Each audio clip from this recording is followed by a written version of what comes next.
April is Autism Awareness Month, and during this time, we want to learn more about the condition, fight the stigma around it, and highlight the work the community is doing to lift up those who are neurodivergent.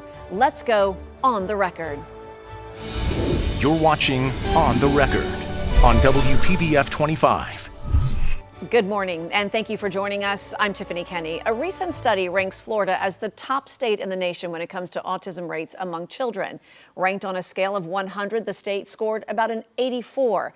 The study points to our large and diverse population, but what other factors are at play here, and how can we work to create opportunities and community for people who are neurodivergent and reduce the stigma? Helping us to answer some of these questions is Dr. Gavin Rumbaugh, a professor and researcher for University of Florida's Scripps Institute for Biomedical Innovation and Technology in Jupiter. And Dr. Rumbaugh, thank you so much for joining us this morning. Let's talk about autism and neurodivergence.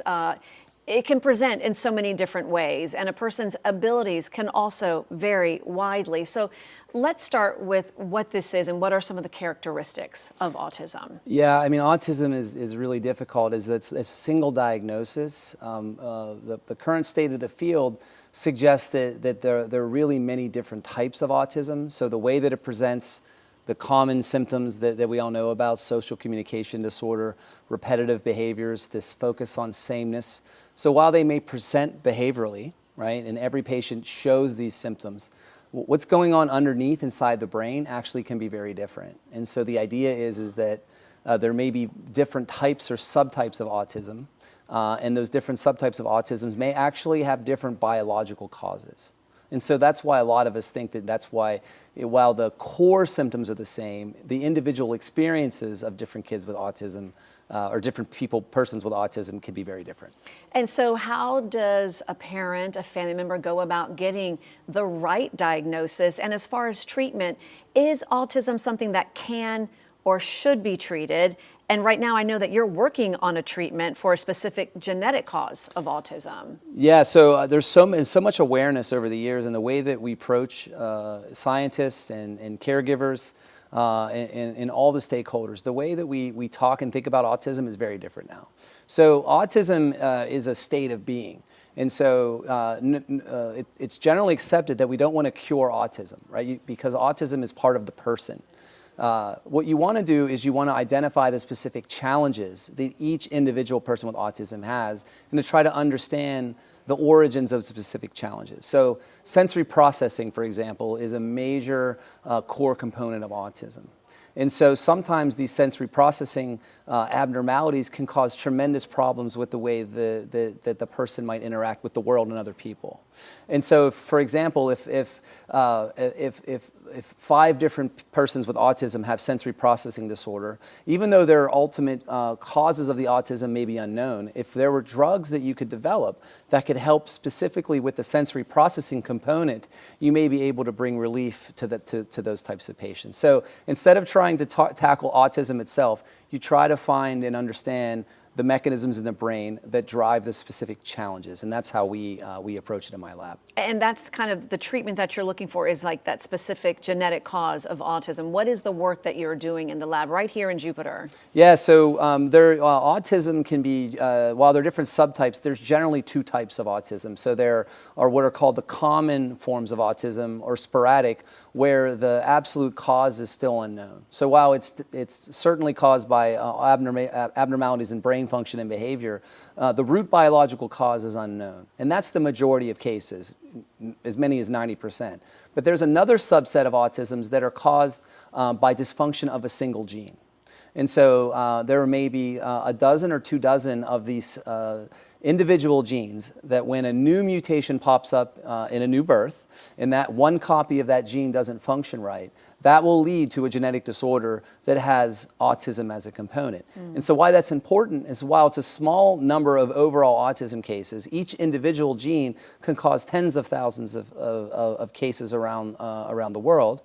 And why that's important is because if the gene ultimately causes the autism, you have a target to be able to study and develop therapeutics for. And so that's what we do. We develop therapeutics to target the gene function that causes these single gene forms of autism. I mean, it is fascinating what you guys are doing here in Jupiter. We know, doctor, that there is still a lot of stigma around autism. And why do you think this exists to this day? Because we're in 2025 now, and we've made so many, advancements in understanding autism, but still there is this stigma.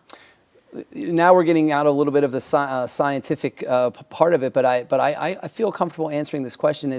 I think generally human beings are uncomfortable with things they don't understand. And so persons with autism, the more experience you have with persons with autism, the more you can understand the way their brain works. And so then you can become comfortable. So awareness is number one, right? The more you can educate people about what autism is and how their brain works, the better it can be. There's TV shows, there's movies that depict persons with autism, and they have feelings, and they just process and behave differently in response to those feelings that we all have. And so I think the best thing to do is to do things that we're doing tonight, is to make people aware that they just may process information a little bit differently. They may have a slightly different social experience, but they have all the same thoughts and feelings that we have.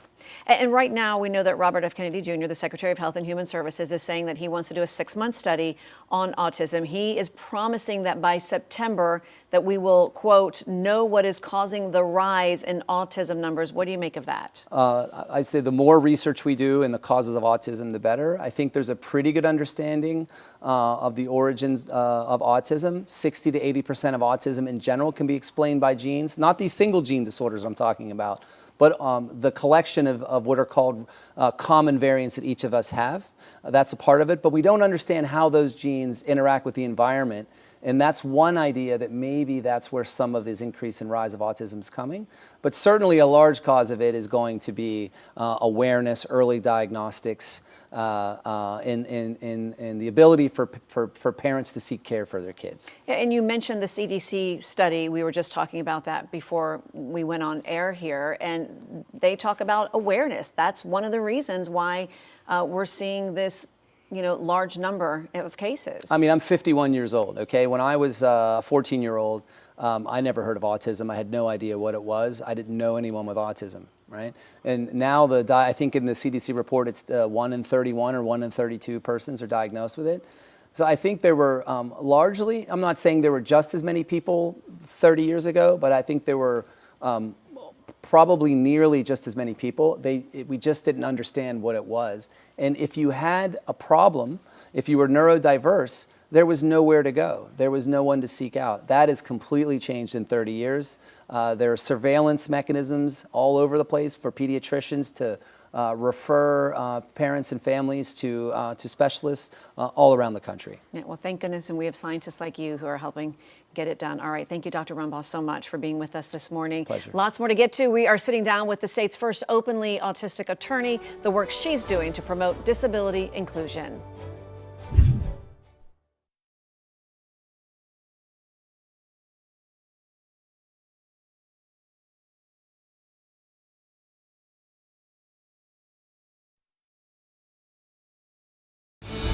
You're watching On the Record on WPBF 25. I, Haley Moss, do solemnly swear that I will support the Constitution of the United States. the Constitution of the United States.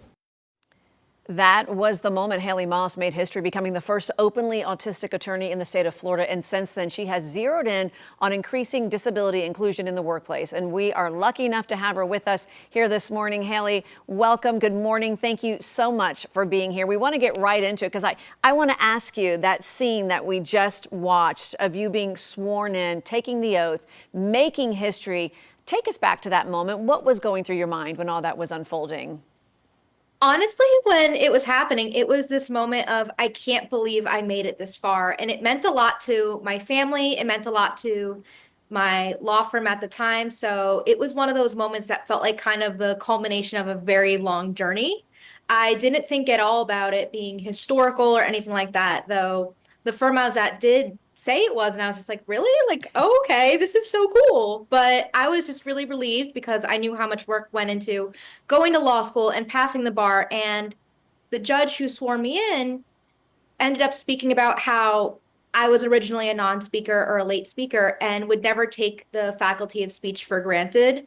And that would inform my advocacy as a lawyer. And that meant so much to me. I was also trying not to cry the entire time, which is somehow was able to do, but I was trying not to cry because what the judge was saying was so meaningful. And so was being surrounded by family and people who I worked with who were just incredibly supportive.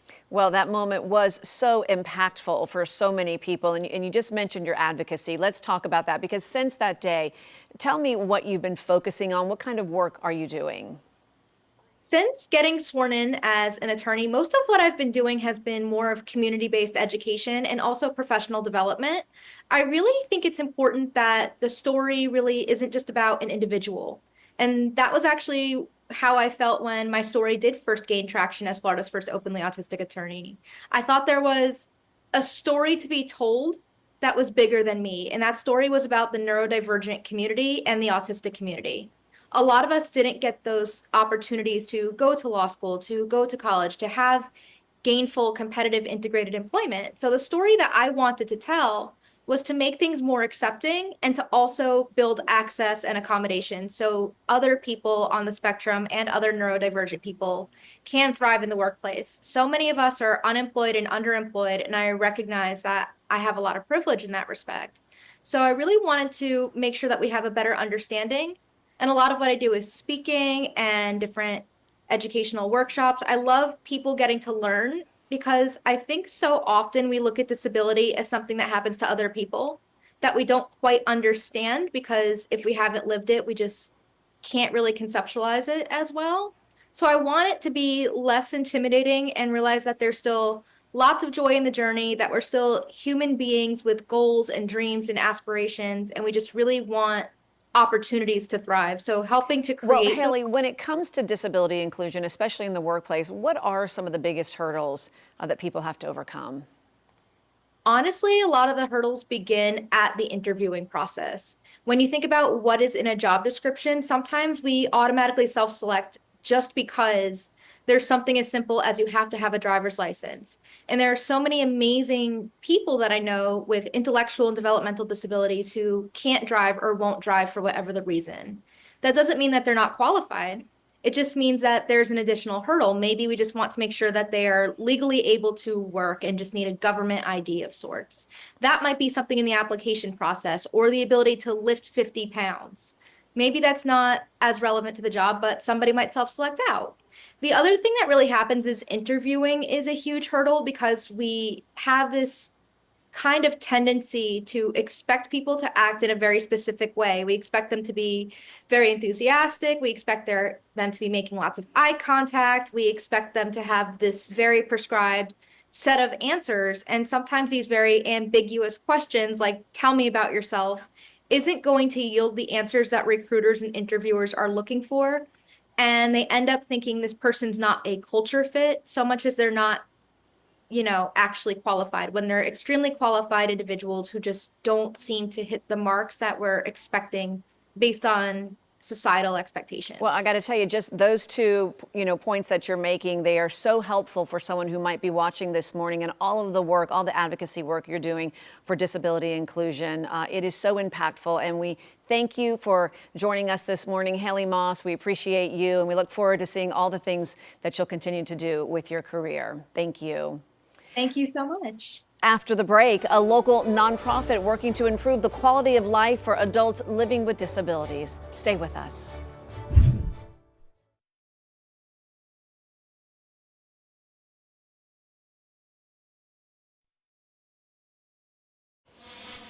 Our conversation about autism awareness continues with a local organization working to improve the quality of life for adults living with disabilities.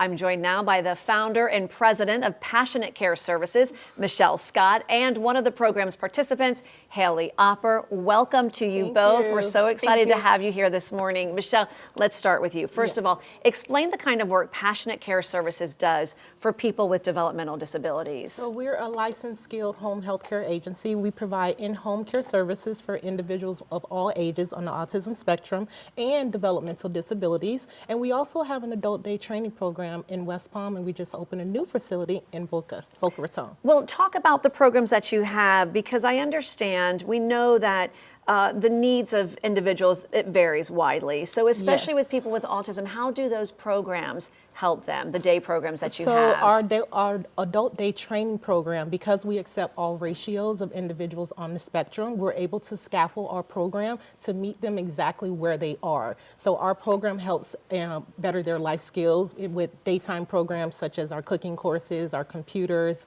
our music classes of some sort, so all of which helps them become more independent as they grow older with their everyday life skills. And one of the things you also do, which I love with Passionate Care, you organize a lot of field trips. We do. Talk to me about why those are important. So our community-based instructional field trips, we practice in-house as well, because we have our own on-the-job training that when they go out to different stores such as Target or Walmart, they're able to purchase individuals' items that they have. So it helps them with money management, able to budget at the same time. So one of the things that our foundation PCS training program is doing is that at some point we plan to raise money for all of our program participants to be able to take a beautiful trip to Disney. So not only do children would love to go to Disney, but so do our adults will also love a trip to Disney. So that is one of the things that we're working towards to help these individuals on the spectrum as well. I mean, who doesn't love a trip to Disney, Absolutely. right? Absolutely. Okay, Haley, well, I've got to talk to you because we've had some moments to talk off camera. Talk to me a little bit about the day training program that you attend. I know that you go there. Why do you like it? And tell me what your favorite part of it is. My favorite part are the life skills, the exercise, and going into the art room. I make lots of friends, and I'm happy to be there. And I also know you are a bit of an entrepreneur, so I want you to tell me a little bit about the sensory items that you make for people with autism. These 3D printed dragons. They're very fun. They're for fidgeting, or if you have a sensory thing, they're spiky, they feel interesting. And we also have right here this dragon egg that can fit the dragon. When you walked in here, because we were all talking, we were all feeling a little anxious because we're going on television, right? Yes. And so that's a very natural feeling. But I loved it because you were sitting here and you were able to just go through each of the little spikes. Yes. And you were feeling them and flipping them around. So this is something that adults with autism could find a lot of use with to help them with that, right? Yes, correct. Yes. And tell me, how long does it take to make one of these? 6 to 10 hours. Whoa. Yes. What is the process, Haley? We have a file on our app that me and my dad share, and we make the file gets sent to the machine and then does a little beep, and then everything is done throughout the day.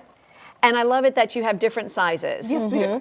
So this is easy to kind of like throw in your bag, throw in your, and then this might be one that you bring, you know, that you have out at your home or something. Yes, And exactly. colors, Yes, different colors too. And did you learn all of that through this program? No, I learned it. I found somebody on at an art fair where I bought my first dragon, and he inspired me and my dad to keep going. And my dad asked him, "What's the best 3D printer for a beginner?" And he said, and he told us which one. Well, congratulations to you, because that's a great idea, and I'm sure a lot of people will benefit from that product. Thank you very much, Yes. Tiffany. I didn't even ask, do you sell them? Do you give them away? Yes, I do. I sell them. For how much? So people know. These are about 20. That's a great deal. That's a great deal. Maybe we'll help sell you a few of your dragons. I like it. Yes. Michelle, talk to me a little bit about how people can get involved with your organization. So actually, we are open to having volunteers come in at any time. We love volunteers to help us with our cooking, with reading to the individuals. So you can find us on social media. You can visit our website, www.passionatecareservice.net. Okay, and you can also look us up on Google. So we're always open to individuals. And you said you just opened a program in Boca. So you've got the where is the West Palm office? The and West where is Palm the Boca? West Palm is in off of 45th Street on Corporate Way, and Boca Raton off of Broken Sound Parkway. Well, So, yes. it sounds like a wonderful program. Yes. I'm so glad, Haley, that you get to go there Yes. each and every day, and you can just tell from what you've done so far with your entrepreneur spirit, Yes. how helpful that has been Yes. for Haley. Yes. Haley and Michelle, thank you so much. Thank you for course. joining Thank us you. this morning. Of course. Thank you. On the Record, we'll be right back.